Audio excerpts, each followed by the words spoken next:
Imagine waking up one day and the sun never rises. Not just a cloudy sky, but real darkness. The light is dim, the warmth is gone. Days feel like dusk. Nights are endless. For months, crops wither, animals die, famine spreads. In every direction, empires falter, and entire civilizations crumble. And no one knows why. This isn't a science fiction story. This happened. In the year 536, what many scientists now call the worst year to be alive.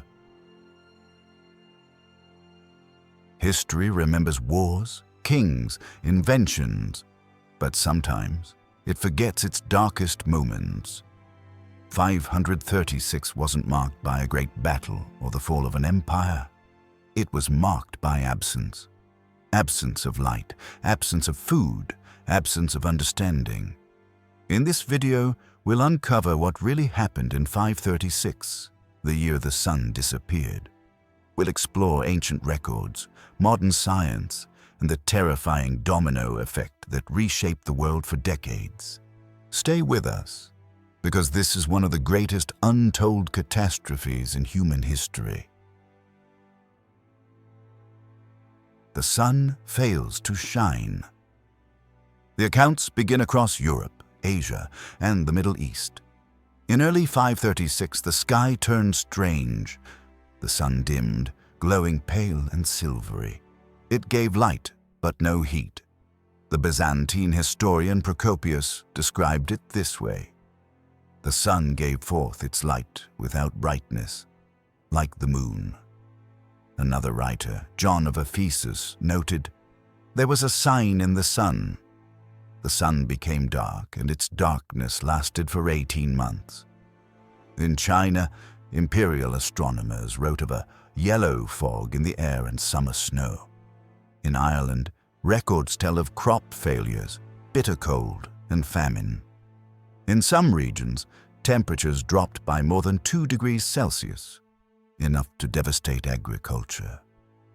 The skies stayed gray, the rain stopped, and people began to die. Not just thousands, not just in one region. This was global. Piecing together the puzzle. For centuries, historians couldn't explain the darkness of 536. No great war, no known disaster, no reason. Then came a breakthrough, not in books, but in ice. Scientists analyzing ice cores from Greenland and Antarctica discovered layers filled with volcanic ash and sulfur aerosols, dating exactly to 536 AD. The evidence pointed to an enormous volcanic eruption, one powerful enough to send dust and sulfur high into the stratosphere. There, the particles blocked sunlight, triggering a volcanic winter. But it didn't end there. Another major eruption occurred around 540 AD, just 4 years later.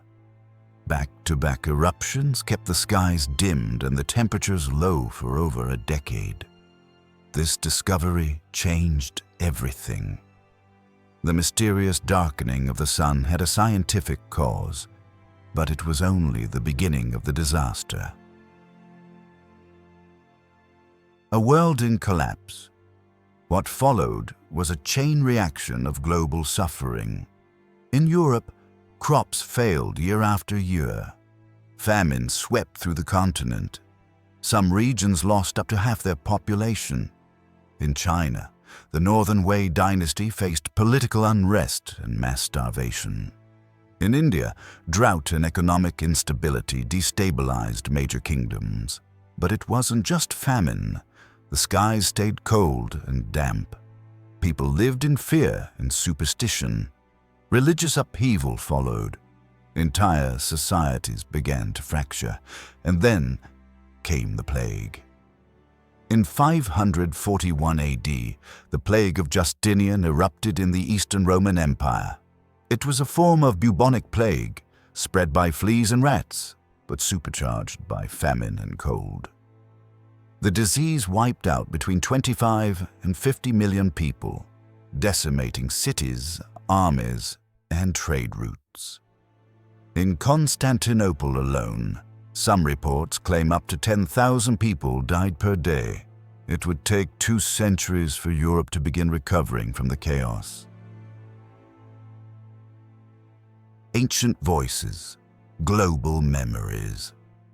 What's remarkable is how consistently this event was recorded. From Latin monks in Ireland, to Buddhist scholars in China, to Arab historians in Syria, accounts of the darkness, famine, and strange weather appear again and again. And they weren't just metaphorical. In the Americas, Teotihuacan, one of the greatest Mesoamerican cities, collapsed in this era. In Scandinavia, archaeological evidence shows the sudden abandonment of entire settlements. In Iceland, tree ring data shows stunted growth starting precisely in 536. This wasn't local. This was truly global. And yet, most history books barely mention it. The search for ground zero. So where exactly did the eruption happen? That remains a mystery. The ash found in ice cores shares chemical signatures with Icelandic volcanoes, like Katla or Veiðivötn. Others point to Ilopango in El Salvador, or even Krakatoa in Indonesia. It's possible that multiple volcanoes erupted in a chain reaction, each adding to the stratospheric haze. New studies from lake sediments and tree rings help refine the timeline, but the exact location of ground zero is still being investigated. It's a chilling reminder that the Earth's surface is fragile, and that massive eruptions can happen without warning, with global consequences. The year 536 AD was not defined by war, politics, or conquest. It was defined by silence in the sky, by hunger, fear, cold. It was a reminder that nature, not kings, rules the fate of civilization, and even today, a single eruption could do the same again. The story of 536 isn't just a tragedy of the past. It's a wake-up call for the present. If this story made you rethink how fragile our world really is, give this video a like. And if you want more deep dives into hidden history, make sure to subscribe and hit the bell. Have you ever heard of the year the sun disappeared? Let us know in the comments, because some stories deserve to be remembered. Until next time, stay curious, stay aware, and never stop seeking the truth.